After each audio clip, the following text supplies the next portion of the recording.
Hi guys, current affairs funda में आप सभी का स्वागत है। मैं हूं आपके साथ अभिषेक शर्मा और इस वीडियो में हम अक्टूबर 2020 से फरवरी 2021 तक के सभी करंट अफेयर्स जो आरबीआई से रिलेटेड हैं वे कवर करने वाले हैं। ये आपके आने वाले सभी एग्जाम्स के लिए इंपॉर्टेंट है। साथ ही आरबीआई ग्रेड बी जो भी एग्जाम देने वाले हैं उनके लिए तो काफ़ी इंपॉर्टेंट वीडियो है, इसलिए लास्ट तक आप जरूर देखिएगा। आगे बढ़ने से पहले फ्रेंड्स मैं आपको एक बात बताना चाहूँगा कि अब आप लोग जो है हमारी 1 ईयर की मेंबरशिप अवेल कर सकते हैं, जिसके अंतर्गत आपको चैनल पर अपलोड होने वाली current affairs video PDF format में मिल जाएगी। इसके लिए आपको 249 रुपीज़ पे कर सकते हैं और मेंबरशिप आपकी 1 साल के लिए वैलिड रहेगी। और साथ ही केवल करंट अफेयर्स की पीडीएफ ही नहीं मिलेंगी, जो भी स्टैटिक जीके की हम वीडियोस डालते हैं वो पीडीएफ भी मिलेगी। साथ ही इस तरह की वीडियोस बैंकिंग से जुड़ी हुई, इकोनॉमी से जुड़ी हुई, जो भी हम सेपरेट मॉड्यूल बनाएंगे उसकी पीडीएफ भी आपको प्रोवाइड कराई जाएंगी। जैसे कि ये आरबीआई वाली वीडियो है तो इसकी पीडीएफ भी आप तक प्रोवाइड करा दी जाएगी। और इसमें जो है आपको अक्टूबर 2020 से और जनवरी 2021 तक आपको पीडीएफ मिलती रहेंगी। आपको 1 टाइम पेमेंट करनी है 249 रुपीज़ की। तो चलिए फिर करते हैं शुरुआत इस वीडियो सेशन की। पहला है हमारे पास Reserve bank of India constructed digital payments index DPI. तो भारतीय रिजर्व बैंक ने देश भर में भुगतान के डिजिटाइजेशन के स्तर का पता लगाने के लिए एक डिजिटल पेमेंट्स इंडेक्स डीपीआई बनाया है। इस डीपीआई में 5 व्यापक मापदंड यानी ब्रॉड पैरामीटर्स हैं और इस मार्च 2021 से 4 महीने के अंतर के साथ आरबीआई डीपीआई का प्रकाशन छमाही आधार पर आरबीआई की वेबसाइट पर होगा। तो इसके पैरामीटर्स देख लेते हैं। पहला पैरामीटर है पेमेंट इनेबलर्स, वेटेज है इसका 25%, हिंदी में बात करें तो भुगतान को सुगम बनाने वाले। दूसरा है payment infrastructure demand side factors 10%, Hindi में बात करें तो भुगतान संबंधी बुनियादी ढांचा मांग पक्ष कारक। तीसरा है इसमें payment infrastructure supply side factors 15%, यानी भुगतान संबंधी बुनियादी ढांचा आपूर्ति पक्ष कारक। चौथा है इसमें पेमेंट परफॉर्मेंस यानी भुगतान प्रदर्शन 45%। और फिफ्थ है इसमें कंज्यूमर सेंट्रिसिटी 5%, यानी उपभोक्ता केंद्रित। साथ ही आरबीआई डीपीआई को मार्च 2018 आधार अवधि बनाकर तैयार किया गया है। इसका मतलब है कि मार्च 2018 के लिए डीपीआई अंक 100 है और मार्च 2019 के लिए 153.47 है। मार्च 2020 के लिए 207.84 रहा है और ये अच्छी वृद्धि का संकेत है। आगे बढ़ते हैं। फिर है हमारे पास RBI increases limit for contactless card transactions from January 1, 2021। तो इसमें यह है फ्रेंड, जो भी कॉन्टैक्टलेस कार्ड ट्रांजैक्शन होती हैं तो उसकी अब सीमा बढ़ा दी गई है। तो 2000 रुपये पर ट्रांजैक्शन से बढ़ाकर इसको 5000 रुपये पर ट्रांजैक्शन कर दिया गया है जनवरी 1, 2021 से। अब ये कॉन्टैक्टलेस कार्ड क्या होते हैं? तो देखिए कॉन्टैक्टलेस कार्ड जो होते हैं इसमें नियर फील्ड कम्युनिकेशन यानी NFC टेक्नोलॉजी का यूज़ किया जाता है और इसमें आपको कार्ड स्वाइप करने की ज़रूरत नहीं पड़ती है। जो भी आपकी POS मशीन है यानी पॉइंट ऑफ सेल मशीन है तो उसमें केवल आप हल्का सा टैप करके और फिर वेव कर सकते हैं। ना कोई पिन की ज़रूरत है, ना ही स्वाइप करने की ज़रूरत पड़ती है। तो पहले ये लिमिट क्या थी कि आपको 2000 तक की लिमिट थी, अब इसको 5000 बढ़ा दिया गया है। आगे बढ़ते हैं। ये है फ्रेंड्स, आप देख सकते हैं कि एक ऊपर केवल वेव करना पड़ता है और ये आपका ट्रांजैक्शन हो जाता है। RBI to introduce LEI for large value transactions in RTGS NEFT from April. तो फ्रेंड्स, जो रिजर्व बैंक ऑफ इंडिया है इसने लीगल एंटिटी आइडेंटिफायर सिस्टम यानी LEI सिस्टम इसको जो है इंट्रोड्यूस किया है। किन के लिए? जो भी नॉन इंडिविजुअल एंटिटीज़ हैं यानी जो कंपनीज हैं, हम और आप जैसे सिंगल पेमेंट करते हैं वो नहीं, जो नॉन इंडिविजुअल्स जो एंटिटीज़ हैं यानी कंपनीज हैं, तो वे अगर 50 करोड़ की अगर या इससे ज़्यादा की अगर ट्रांजैक्शन करते हैं तो उनको जो है LEI इस सिस्टम पे जो है रजिस्टर होना जरूरी है और ये 1 अप्रैल 2021 से लागू होगा। साथ ही आपको बता दें कि जो LEI है ये 20 डिजिट नंबर है और ये उनके लिए है जो भी जैसे जो आरबीआई के जो सेंट्रलाइज्ड पेमेंट सिस्टम है, अगर यहाँ से आप ट्रांजैक्शन करते हैं यानी कि RTGS, नेफ्ट, इनसे अगर आप ट्रांजैक्शन करते हैं 50 करोड़ रुपीज़ से ज़्यादा का, तब आपके लिए ये LEI नंबर लेना जरूरी है। अच्छा, अब बात होती है कि ये कहाँ से मिलेगा। तो ये आप लोकल ऑपरेटिंग यूनिट्स जो होती हैं ये भी आपको प्रोवाइड करा सकती हैं, ठीक है। और साथ ही अगर इंडिया की बात करें तो इंडिया में legal entity identifier India limited LEIL, तो यहाँ से इस नंबर को ऑब्टेन किया जा सकता है। आगे बढ़ते हैं। RBI sets up college of supervisors to strengthen supervision. तो फ्रेंड्स जो आरबीआई ने जो रिजर्व बैंक ऑफ इंडिया है तो इसने जो है एक कॉलेज ऑफ सुपरवाइजर्स तो इसको फुली ऑपरेशनलाइज्ड कर दिया है। किस लिए कि जो भी इसकी ये रेगुलेटेड एंटिटीज़ हैं इनको मजबूती प्रदान करने के लिए। तो और ये जो है वैसे तो मई 2020 से ही फंक्शनिंग कर रहा है, लेकिन काफ़ी लिमिटेड वे में कर रहा है। और इसके हेड हैं NS विश्वनाथन। साथ ही इसमें जो है 5 मेंबर और हैं, अरिजीत बासु, परेश सुखानकर, S रघुनाथ, तदगत बंदोपाध्याय और सुब्रत सरकार। तो फ्रेंड्स ये सभी इसमें मेंबर हैं और काफ़ी इंपॉर्टेंट है ये आपके लिए, इनको आप नोट कर लीजिएगा। खासकर कि हेड कौन है, NS विश्वनाथन। आगे बढ़ते हैं। साथ ही इसमें डायरेक्टर हैं Ravi Narayan Mishra. RBI forms expert committee for urban cooperative banks to strengthen sector. तो फ्रेंड्स आरबीआई ने जो है एक 8 मेंबर एक्सपर्ट कमिटी बनाई है। किस लिए, जो प्राइमरी अर्बन कोऑपरेटिव बैंक्स हैं तो इसमें जो भी इश्यूज हैं और इनको मजबूती देने के लिए तो इस सभी की एग्जामिन करने के लिए एक कमेटी बनाई गई है। तो ये 8 मेंबर एक्सपर्ट कमेटी है। अब बात ये आती है कि ये किसके अंडर में है, तो ये फिर से NS विश्वनाथन के अंडर में बनाई गई है। और इसमें जो है बाकी मेंबर्स भी हैं, आप यहाँ से देख सकते हैं कि फॉर्मर नाबार्ड चेयरमैन हर्ष कुमार भानवाला हैं। ठीक है, इसी तरह से काफ़ी लंबी लिस्ट है, आप इनको नोट डाउन कर सकते हैं। आपका ज़्यादा समय नहीं लेंगे क्योंकि समय काफ़ी इंपॉर्टेंट है, तो आपको यहाँ पर बता दिया गया है, आप नोट कर सकते हैं। मेन ये है कि इस 8 मेंबर कमेटी के चेयरमैन कौन है या चेयरपर्सन कौन है, तो यह है NS विश्वनाथन। आगे बढ़ते हैं। RBI cancels the licence of Vasant Dada Nagari सहकारी बैंक। तो रिजर्व बैंक ऑफ इंडिया ने ओस्मानाबाद महाराष्ट्र स्थित वसंत दादा नगरी सहकारी बैंक इसका जो है लाइसेंस कैंसिल कर दिया है। और क्यों कर दिया है, क्योंकि इसने जो भी यहाँ पर रेगुलेटरी रिक्वायरमेंट्स जो आरबीआई ने निर्धारित की हुई हैं उनको फॉलो करने में ये फेल रहा है।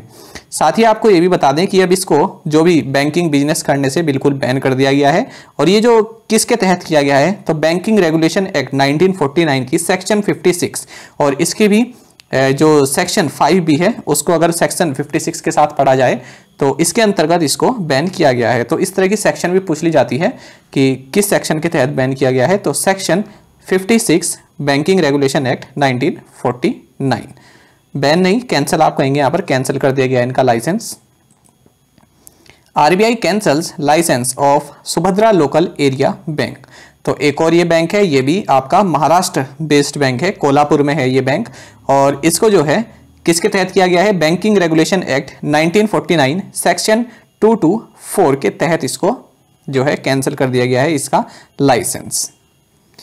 और दिसंबर 24 2020 से ये लागू हुआ है। नेक्स्ट है हमारे पास RBI cancels licence of Kolhapur Shivam Sahakari bank. तो एक और बैंक महाराष्ट्र के कोल्हापुर स्थित शिवम सहकारी बैंक, तो इसका भी जो है लाइसेंस रद्द कर दिया गया है। क्यों, क्योंकि इसके पास एडिक्वेट कैपिटल नहीं थी। साथ ही आपको बता दें deposit insurance and credit guarantee corporation यानी DICGC। तो फ्रेंड्स इसके तहत ये जो कॉरपोरेशन है इसके तहत आपका जो भी पैसा रहता है बैंक में वो 5 लाख रुपए तक का ये जो है इंश्योर्ड करके रखती है। तो जो भी डिपॉजिटर्स होते हैं जिनका भी पैसा लगा हुआ है तो उनको पैसा वापस मिल जाता है, क्योंकि ये जो DICGC है इसके द्वारा वो मनी आपकी इंश्योर्ड रहती है। RBI cancels licence of Maharashtra based Karad Janata Sahakari bank. तो फिर से ये महाराष्ट्र का बैंक है और कराड़ जनता सहकारी बैंक इसका भी लाइसेंस रद्द कर दिया गया है और इसको जो है बैंकिंग बिजनेस करने से बिल्कुल प्रोहिबिट कर दिया गया है। नेक्स्ट है RBI cancels licence of Mumbai's oldest CKP cooperative bank. तो फ्रेंड्स जो ये बैंक है CKP कोऑपरेटिव बैंक ये भी मुंबई में है और इसका भी लाइसेंस जो है इन्होंने रद्द कर दिया गया है, कैंसिल कर दिया गया है। वही फिर से बैंकिंग रेगुलेशन एक्ट 1949 की सेक्शन 56 के तहत। साथ ही आपको बता दें कि CKP बैंक जो है ये ओल्डेस्ट अर्बन कोऑपरेटिव बैंक है और 1915 में मुंबई में इसको जो है स्थापना की गई थी। RBI puts ₹1000 withdrawal cap on Deccan urban cooperative bank. तो फ्रेंड्स आरबीआई ने जो है केवल 1000 रुपीज़ विड्रॉ करने की लिमिट लगा दी है जो डेक्कन अर्बन कोऑपरेटिव बैंक के कस्टमर्स हैं। और ये बैंक कहाँ पर है? विजयपुर कर्नाटक में इसका हेडक्वार्टर्स है। तो यहाँ पर जो है 1000 रुपीज़ विड्रॉल कैप यहाँ पर लगा दी गई है। और फिर से वही बात कि DICGC के तहत जो है पैसा जो है डिपॉजिटर्स का वो इंश्योर्ड है, वो सेफ है। RBI forms working group on digital lending. तो फ्रेंड्स RBI ने जो है एक वर्किंग ग्रुप गठित किया है, किस लिए? कि जो भी मोबाइल, जैसे आपने देखा होगा मोबाइल एप्लीकेशंस के थ्रू भी लोन दिया जाता है, तो उनको रेगुलेट करने के लिए। और ये 6 मेंबर पैनल बनाया गया है और इसकी अध्यक्षता करेंगे जयंत कुमार दास जो कि एग्जीक्यूटिव डायरेक्टर हैं RBI के। और इसमें अदर मेंबर्स भी हैं, अजय कुमार चौधरी, P वासुदेवन, मनोरंजन मिश्रा, विक्रम मेहता और राहुल शशि।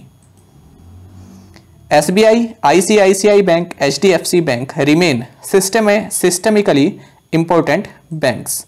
तो फ्रेंड्स इसका मतलब क्या हुआ कि RBI ने ये कहा है कि जो SBI है along with private sector lenders ICICI bank, HDFC bank, ये तीनों ही डोमेस्टिक सिस्टमिकली इंपॉर्टेंट बैंक्स हैं, यानी DSIBs हैं। और ये टू बिग टू फेल, यानी बहुत कम चांसेस होंगे कि ये कभी फेल हो पाएंगे। इसका मतलब ये होता है टू बिग टू फेल, यानी ये फेल होने की स्थिति में नहीं आएंगे, इसका मतलब ये होता है। तो इसलिए काफ़ी इंपॉर्टेंट बैंक हो जाते हैं, तो इनका सुपरविजन, इनका रेगुलेशन काफ़ी इंपॉर्टेंट हो जाता है RBI के लिए, ठीक है। और आपको बता दें कि जो ये वाले बैंक होते हैं आपके डोमेस्टिक सिस्टमिकली इंपॉर्टेंट बैंक, ये इंपॉर्टेंट बैंक्स, तो इसके लिए जो फ्रेमवर्क है RBI ने जुलाई 2014 से जो है इशू करना शुरू किया था। और जो ये नेम RBI जो डिस्क्लोज करता है कि कौन से बैंक जो हैं DSIB के अंतर्गत आते हैं, फ्रेमवर्क के अंतर्गत आते हैं, ये 2015 से शुरू हुआ था। और साथ ही आपको बता दें कि इनके लिए additional common equity tier 1 requirement जो है ये अप्रैल 1 2016 से ये शुरू हुई थी। और इसके लिए जो additional CET1 requirement as a percentage of risk weighted assets, ये SBI के केस में 0.6% है और बाकी के जो 2 बैंक हैं इनके लिए 0.2% है। आगे बढ़ते हैं, annual report of ombudsman schemes 2019-20, तो ये जो है RBI ने अभी जारी की है। तो इसके तहत आपको ये बता दें कि जो ये बैंकिंग ओम्बुड्समैन स्कीम है, ये सबसे पहले रिजर्व बैंक ये जो है first notified by the reserve bank in 1995 under section 35A of the banking regulation act 1949, यानी ये सबसे पहले RBI द्वारा 1995 में नोटिफाई की गई थी। किसके तहत? बैंकिंग रेगुलेशन एक्ट 1949 के सेक्शन 35A के लिए। काफ़ी इंपॉर्टेंट पॉइंट है, ये आप नोट कर लीजिएगा। और इसमें ये भी बताया गया है कि पूरे भारत में यानी स्टेट्स में और यूनियन टेरिटरीज में 22 ऑफिसेज हैं बैंकिंग ओम्बुड्समैन के। साथ ही इसमें जो है जो ये एनुअल रिपोर्ट है, तो इसमें जो है बैंकिंग ओम्बुड्समैन स्कीम और ombudsman scheme for non banking financial companies और ombudsman scheme for digital transaction, ये सभी इसमें कवर की गई हैं। और अब बता देते हैं कि इसके अंदर क्या क्या एक्टिविटीज़ हैं, ठीक है। जुलाई 1 जुलाई 2019 से 30 जून 2020 तक के बीच में क्या क्या एक्टिविटी रही हैं, तो इसमें इन्होंने ये बताया गया है कि जो कंप्लेंट हैं, ठीक है, तो इसमें जो है बढ़ोतरी देखने को मिली है इस पीरियड के दौरान 1 जुलाई 2019 से 30 जून 2020 तक के बीच जो है 64.97% का इंक्रीज रहा है अगर कंप्लेंट्स की हम बात करें, ठीक है। और इसमें अगर बात करें यानी कि जो तीनों ओम्बुड्समैन स्कीम है इसकी ये बात की जा रही है।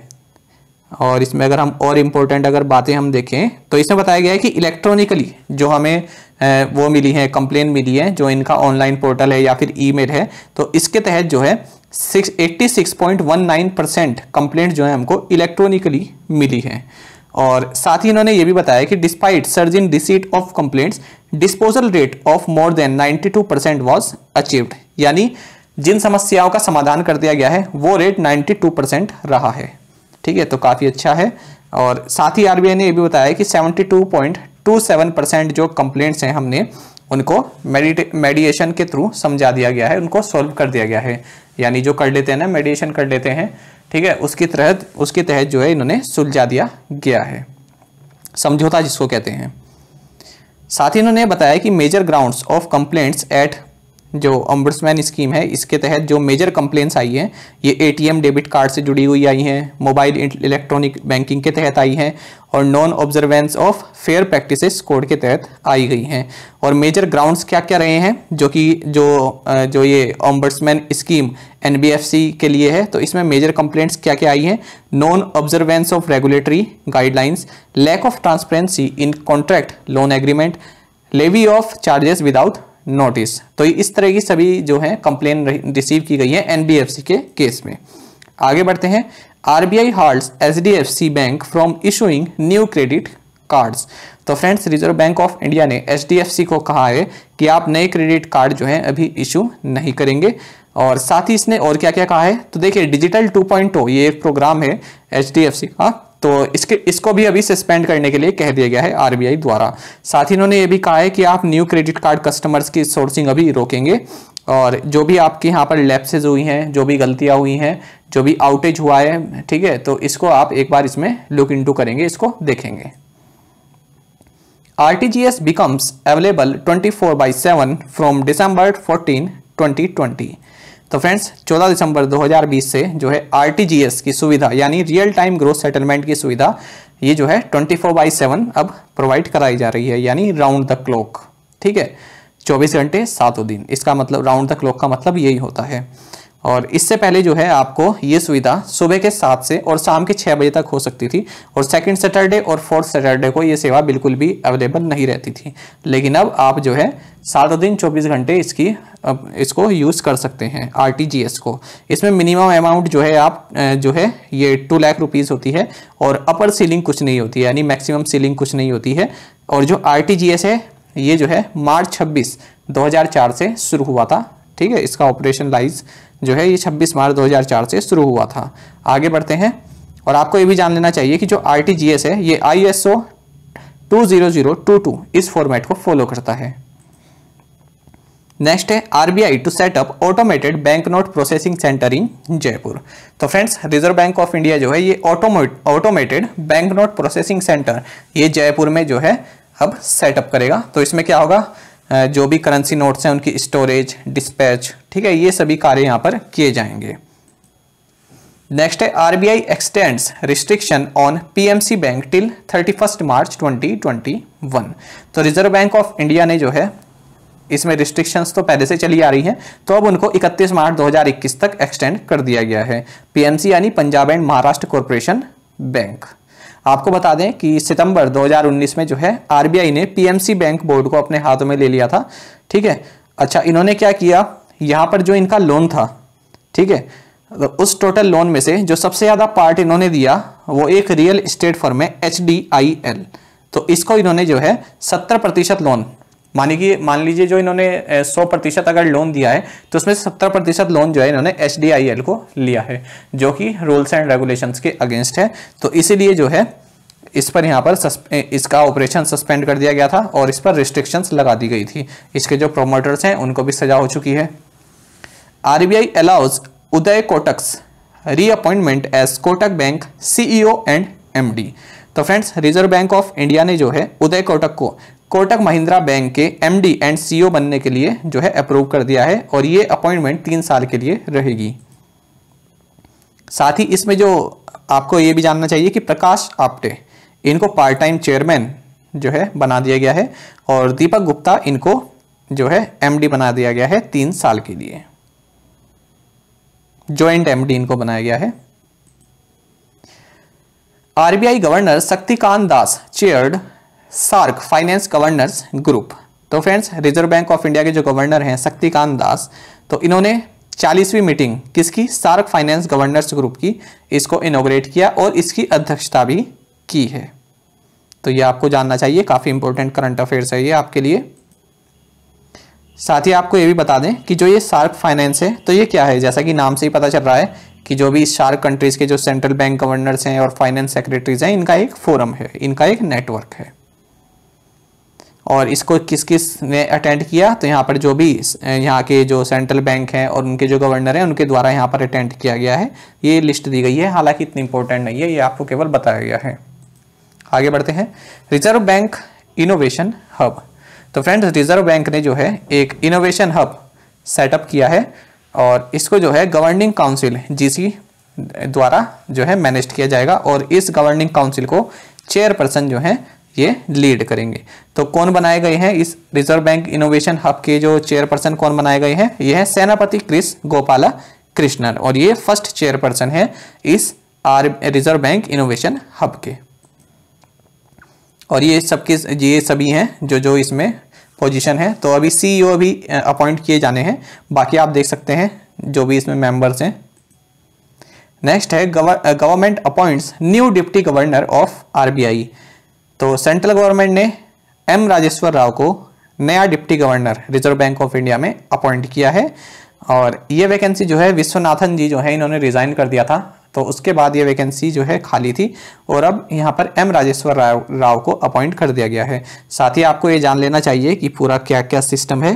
तो गवर्नर तो आपको पता है शक्तिकांत दास, इनके अलावा 4 डिप्टी गवर्नर हैं, BP Kanungo, MK Jain, MD Patra और एमआर राव। आगे देखते हैं 3 new members appointed to RBI's MPC यानी मॉनेटरी पॉलिसी कमेटी जो है आरबीआई की, इसमें 3 मेंबर्स अपॉइंट किए गए हैं। तो सेंट्रल गवर्नमेंट ने अपॉइंटमेंट की है, तो कौन कौन है, असीमा गोयल, जयंत आर वर्मा और शशांक भिड़े। तो ये तीनों जो है एक्सटर्नल मेंबर जो हैं अपॉइंट किए गए हैं। तो फ्रेंड्स इनमें और अदर मेंबर्स कौन से हैं, तो आरबीआई गवर्नर शक्तिकांत दास है और मिशेल पात्रा हैं और जनक राज हैं। आपको बता दें कि आरबीआई एक्ट के अनुसार जो ये 6 मेंबर मॉनेटरी पॉलिसी कमेटी है, तो इनमें जो है 3 मेंबर एक्सटर्नल रहते हैं और इनका कार्यकाल 4 साल के लिए रहता है और ये रीअपॉइंट नहीं किए जा सकते। तो ये जो है ये 3 एक्सटर्नल मेंबर अपॉइंट किए गए हैं गवर्नमेंट ऑफ इंडिया के द्वारा। नेक्स्ट हमारे पास धनलक्ष्मी बैंक ने जेके सिवन को अपना एमडी एंड सीईओ नियुक्त किया गया है धनलक्ष्मी बैंक में और धनलक्ष्मी बैंक का हेडक्वार्टर्स थ्रिसूर केरला में है। तो ये इंपॉर्टेंट है आपके लिए काफी। RBI appoints former union bank executive as PMC bank administrator. तो फ्रेंड्स जैसा कि हमने अभी पीछे भी पढ़ा था, तो उसी से रिलेटेड है Punjab and Maharashtra cooperative bank. तो इसके एडमिनिस्ट्रेटर के तौर पर ए.के. दीक्षित को अपॉइंट किया गया है। ये यूनियन बैंक ऑफ इंडिया के एग्जीक्यूटिव रह चुके हैं और इनसे पहले जे.बी. भोरिया इस पद पर थे, ठीक है। तो उनके बदले अब ए.के. दीक्षित को अपॉइंट किया गया है। RBI approves 3 member committee of directors to manage Lakshmi Vilas bank. तो रिजर्व बैंक ऑफ इंडिया ने लक्ष्मी विलास बैंक को मैनेज करने के लिए 3 मेंबर कमेटी ऑफ डायरेक्टर्स बनाई थी। तो इसको हेड करती है मीता मकान और 3 मेंबर हैं इसमें, शक्ति सिन्हा, सतीश कुमार काड़ा और तीसरी स्वयं मीता मकान। तो ये भी आपके लिए काफी इंपॉर्टेंट है, कमिटी ऑफ डायरेक्टर्स है इसका नाम।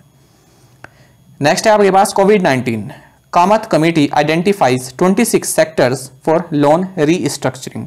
तो फ्रेंड देखिए केवी कामत की अध्यक्षता में एक कमेटी बनाई गई थी, ठीक है। तो किस लिए, जो लोन रिस्ट्रक्चरिंग का काम है इसके लिए बनाई गई थी, इस पर जो है अपनी रिपोर्ट देनी थी। तो इस कमेटी ने जो है 26 सेक्टर ऐसे बताए हैं लोन रिस्ट्रक्चरिंग के लिए, ठीक है, जिन पर काम किया जाना अब शुरू किया जाएगा और आरबीआई ने ये सभी सिफारिशें मान ली हैं। तो कमेटी याद रखना केवी कामत कमेटी है, ठीक है, लोन रिस्ट्रक्चरिंग से रिलेटेड है और इन्होंने 26 सेक्टर आइडेंटिफाई किए हैं। केवल इतना आपके लिए काफी है और ये 5 मेंबर कमेटी रही है, ठीक है, जैसा कि मैंने आपको बताया है। बाकी के मेंबर भी आप यहाँ से देख सकते हैं, इसमें दिवाकर गुप्ता रहे हैं और टी.एन. मनोहरन रहे हैं, अश्विन प्रकाश रहे हैं, ठीक है, और सुनील मेहता रहे हैं, ये सभी इसके मेंबर रहे हैं। नेक्स्ट है RBI announces second cohort under regulatory sandbox with theme of cross border payments. Friends अगर मैं आपको कहूँ कि पूरी वीडियो में सबसे इंपॉर्टेंट जो स्लाइड है वो कौन सी है, तो वो यही है, ठीक है। देखिए आरबीआई जो है रेगुलेटरी सैंडबॉक्स, देखिए जो भी रेगुलेटरी बॉडी है, चाहे आईआरडीएआई है, सेबी है, आरबीआई है, तो ये जो है अपने अपने स्तर पर अब सैंडबॉक्स जो है प्रोवाइड करा रही है। सैंडबॉक्स का मतलब समझिएगा फ्रेंड्स, यहाँ पर देखिए मान लीजिए एक ऐप लेते हैं, मान लीजिए पेटीएम ऐप है, सपोज कीजिए पेटीएम ऐप अभी मान लीजिए मार्केट में नहीं उतरी है। अब पेटीएम ऐप जो है अपने आप को मार्केट में रिलीज करने वाली है, उसने रिलीज किया खुद को, लेकिन वहां पर क्या हुआ, सिक्योरिटी इश्यूज आने लग गए, बग्स आने लग गए और ऐसा भी सुनने में आया कि जो है ये गवर्नमेंट द्वारा जो भी रूल्स एंड रेगुलेशंस हैं उनको फॉलो नहीं कर रही है। तो गवर्नमेंट की तरफ से यहाँ पर नोटिस चला गया कि ऐसी ऐसी बात है, आपकी सिक्योरिटी भी सही नहीं है, लोगों के पैसे खतरे में हैं। तो इन सभी दुविधाओं से बचने के लिए अब आरबीआई ने क्या किया है कि रेगुलेटरी सैंडबॉक्स प्रोवाइड कराया है। इसके तहत क्या होगा, मान लीजिए आपने कोई ऐप बनाई है, कोई डिजिटल पेमेंट की ऐप बनाई है आपने, तो उस ऐप को जो है एक अलग से एनवायरनमेंट में, एक कंट्रोल्ड एनवायरनमेंट में उसको टेस्ट किया जाएगा पहले। तो मान लीजिए आपको 100 लोग आपको प्रोवाइड करा दिए जाएंगे कि ये 100 लोग आपकी ऐप को यूज करेंगे, और उसमें अगर कोई बग्स ये निकाल दें, ठीक है, तो वे निकाल सकते हैं, सिक्योरिटी इश्यूज होंगे तो वो भी निकल सकते हैं, और आपको जो है देखा जाएगा कि क्या आपकी ऐप सही से काम कर रही है। यहाँ पर आप उसको टेस्ट कर सकते हैं। टेस्ट हुआ, उसके बाद कुछ गलती उसमें निकल गई, ठीक है, कुछ फॉल्ट उसमें निकल गया, फिर से उसको सही किया जाएगा, फिर से उसको जो है वहां पर कंट्रोल्ड एनवायरनमेंट में उसको भेजा जाएगा। कंट्रोल एनवायरनमेंट को ही सैंडबॉक्स बोला जा रहा है बेसिकली। वहां पर फिर से टेस्टिंग हुई, ठीक है। अब क्या हुआ, अब आपकी ऐप बिल्कुल सही आई है और रूल्स एंड रेगुलेशंस के साथ चल रही है। तो अब क्या है, आप अपनी ऐप को, उस ऐप को मार्केट में उतार सकते हैं। तो इसको बोलते हैं रेगुलेटरी सैंडबॉक्स। और इसके लिए जो है नेटवर्थ, जो भी एंटिटीज हैं जो रेगुलेटरी सैंडबॉक्स में अपनी ऐप टेस्टिंग करना चाहते हैं या अपना कोई भी पोर्टल टेस्टिंग करना चाहते हैं, तो उनके लिए जो है अब जो नेटवर्थ है वो भी अब 25 लाख से घटाकर 10 लाख कर दी गई है। तो इसमें जो है अलग अलग थीम जो है आरबीआई के द्वारा जारी किए जा रहे हैं। उस थीम पे बेस्ड जो भी आपका प्रोडक्ट है आप उसको टेस्ट कर सकते हैं। तो पहला कोहोर्ट जो था, जो पहला थीम था, ये था रिटेल पेमेंट्स। दूसरा थीम आपका रहा क्रॉस बॉर्डर पेमेंट्स, और तीसरा आपका रहेगा एमएसएमई लैंडिंग। यानी इन थीम से रिलेटेड जो भी आपका प्रोडक्ट है उसको आप टेस्ट कर सकते हैं। आई होप आपको ये समझ में आ गया होगा। आगे बढ़ते हैं। RBI unveils risk based audit guidelines for selected NBFCs urban cooperative banks. तो रिजर्व बैंक ऑफ इंडिया ने जो है जो सिलेक्टेड कुछ एनबीएफसीज हैं और अर्बन कोऑपरेटिव बैंक्स हैं, इनके लिए risk based internal audit system यानी आरबीआईए, इसको जो है इसने लॉन्च किया है। तो इसमें फ्रेंड्स आपके लिए यहाँ पर सबसे इंपॉर्टेंट ये रहेगा, तो किन के लिए किया है कि all the deposit taking NBFCs, ठीक है, जिनका एसेट साइज जो है 5000 करोड़ तक का है, और अर्बन कोऑपरेटिव बैंक्स जिनका की एसेट साइज 500 करोड़ या इससे ज्यादा का है, ठीक है, तो उनको जो है अब इस नए सिस्टम में अब खुद को माइग्रेट करना होगा। सिस्टम क्या है, रिस्क बेस्ड इंटरनल ऑडिट। तो आई होप आपको ये समझ में आया होगा, ठीक है। तो जो आरबीआईए है यानी कि रिस्क बेस्ड इंटरनल ऑडिट है, ये एक ऑडिट मेथोडोलॉजी है जो कि आपकी ऑर्गेनाइजेशन के ओवरऑल रिस्क मैनेजमेंट के बारे में आपको सूचित करती है, ठीक है। जो बोर्ड ऑफ डायरेक्टर्स हैं, सीनियर मैनेजमेंट हैं, उसको बताती है कि कितना इफेक्टिव आपका नेटवर्क है, किस तरह से चल रहा है, क्या क्या इश्यूज आ सकते हैं। तो ये सभी ये कार्य करता है रिस्क बेस्ड इंटरनल ऑडिट। इसमें आप रकम याद रखिएगा कि जो भी एनबीएफसी का एसेट साइज 5000 करोड़ या इससे ज्यादा का है, और अर्बन कोऑपरेटिव बैंक्स जिनका एसेट साइज 500 करोड़ या इससे ज्यादा का है, तो उनको इस सिस्टम के साथ अब जुड़ना होगा। और कब तक, 31 मार्च 2022 तक की डेडलाइन इसमें दी गई है। आगे बढ़ते हैं। All payment companies must use UPI और Bharat QR codes by March 2022। देखिए जो ये पेटीएम कंपनी, माफ कीजिएगा, जो भी पेमेंट कंपनीज हैं, इन्होंने क्या किया हुआ है कि इनके अपने क्यूआर कोड्स हैं। तो अब जो है इनको ये कहा गया है कि अब आप जो है यूपीआई और भारत क्यूआर कोड्स आप इनके साथ अपने आप को एडजस्ट कीजिए, इनके साथ अपने आप को जो है ऐड करिए। यानी अब आप जो है यूपीआई और भारत क्यूआर कोड्स के तहत ही पेमेंट्स कर सकते हैं। तो ये यहाँ पर बोला गया है, ठीक है। देखिए जैसे इसमें यहाँ पे बताया भी गया है कि payment companies can not issue their own proprietary QR codes anymore, ठीक है। अब वे अपने क्यूआर कोड्स को जो है बिल्कुल भी इशू नहीं कर सकती है। And payment companies that have deployed proprietary quick response यानी QR codes across their merchant workers must shift to the UPI और the Bharat QR codes by March 31, 2022। ये डेडलाइन आप याद रखिएगा, 31 मार्च 2022 तक इनको जो है यूपीआई या फिर भारत क्यूआर कोड का जो है अब इशू करने होंगे, इसके साथ जुड़ना होगा। आगे बढ़ते हैं। Reserve bank of India raises banks aggregate exposure limit for small businesses. तो जो भी स्मॉल बिजनेस हैं, तो इनके लिए जो भी एग्रीगेट एक्सपोजर लिमिट है उसको जो है अब बढ़ा दिया गया है। तो अब इसको जो है 5 करोड़ से बढ़ाकर 7.5 करोड़ कर दिया गया है। किन बिजनेसेस के लिए, जिनका टर्नओवर जो है 50 करोड़ रुपए तक का है। तो ये आप याद रखिएगा। आगे बढ़ते हैं। बाकी तो इतना इंपॉर्टेंट नहीं है ये सब, बाकी आप देख सकते हैं। RBI fixes centre's ways and means advances limit at ₹1.25 trillion for जो फिस्कल ईयर 21 का जो अर्धमासिक है उसके लिए। ठीक है, अच्छा इसमें क्या किया गया है, इसमें देखते हैं कि जो सेकंड हाफ है, ठीक है, जो पूरा हाफ होता है, एक तो जो मतलब इसको आप बोल सकते हैं अर्धवार्षिकी आप इसको बोलेंगे, माफ कीजिएगा, अर्धवार्षिकी। ठीक है, तो अक्टूबर 2020 से मार्च 2021, ठीक है, तो ये जो सेकंड हाफ होता है फाइनेंशियल ईयर का, तो इसके लिए जो है वेज एंड मींस एडवांसेस, इसकी लिमिट जो है 1.25 लाख करोड़ की गई है सेंट्रल बैंक के लिए। ठीक है, तो ये आप याद रखिएगा। और साथ ही आपको ये भी जानना चाहिए कि WMA क्या है, तो ये टेम्परेरी एडवांसेज होते हैं जो कि RBI गवर्नमेंट को देती है जब गवर्नमेंट की रिसीट एंड पेमेंट्स में मिसमैच होता है, तो उसके लिए जो है RBI ways and means advances को जो है गवर्नमेंट ऑफ इंडिया को जो है फॉरवर्ड करती है। तो इसकी लिमिट रखी गई है 1.25 लाख करोड़ रुपीस। नेक्स्ट देखते हैं RBI मॉनेटरी पॉलिसी की हाइलाइट्स देख लेते हैं। तो रेपो रेट जो है इसको 4% रखा गया है, 4% अनचेंज रखा गया है। रिवर्स रेपो रेट इसको 3.35% रखा गया है।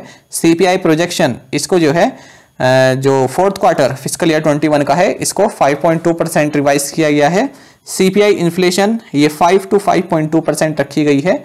और इसके बाद कैश रिजर्व रेशो इसके लिए कहा गया है कि इसको दो फेजेज में हम रिस्टोर करेंगे, एक तो 3.5% फ्रॉम मार्च 27 और 4% फ्रॉम मार्च 22 2021। साथ ही उन्होंने ये भी बताया कि integrated ombudsman scheme for customer grievance redressal will be rolled out by June 2021। Next है GDP ग्रोथ, ये सबसे इंपॉर्टेंट पॉइंट है। तो 2021-22 में जो GDP ग्रोथ है ये 10.5% इन्होंने प्रिडिक्ट की है। Marginal standing facility rate MSF ये आपको 4.25% रखी गई है।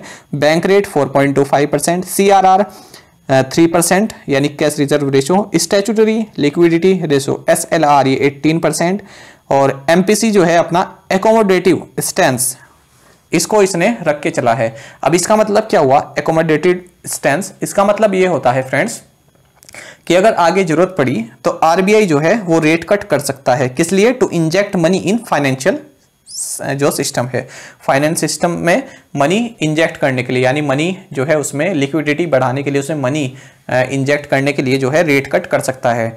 अगर ऐसा कह दिया जाए कि RBI ने जो है न्यूट्रल स्टांस रखा है, तो न्यूट्रल का मतलब होता है कि उसको घटा भी सकता है और बढ़ा भी सकता है, ये होता है न्यूट्रल। साथ ही इन्होंने जो है अब NBFCs के लिए TLTRO यानी targeted long term repo operations, इसको जो है स्कीम को अनाउंस कर दिया गया है NBFCs के लिए। पहले ये केवल बैंक्स के लिए थी, अब इसको NBFCs के लिए भी लागू कर दिया गया है। अब देखते हैं RBI allows RRBs to access LAF MSF windows. तो friends reserve bank of India ने जो है रीजनल रूरल बैंक्स को लिक्विडिटी एडजस्टमेंट फैसिलिटी यानी LAF और मार्जिनल स्टैंडिंग फैसिलिटी MSF, तो इनको एक्सेस करने के लिए अब अलाउ कर दिया है। किस लिए, ताकि जो है लिक्विडिटी मैनेजमेंट अच्छे से हो सके। तो बाद में ये बताया गया है at present RRBs are not permitted to access the liquidity windows of the RBI as well as the call और नोटिस मार्केट। फिर RBI conducts first ever OMO in state bonds. तो OMO यानी ओपन मार्केट ऑपरेशन।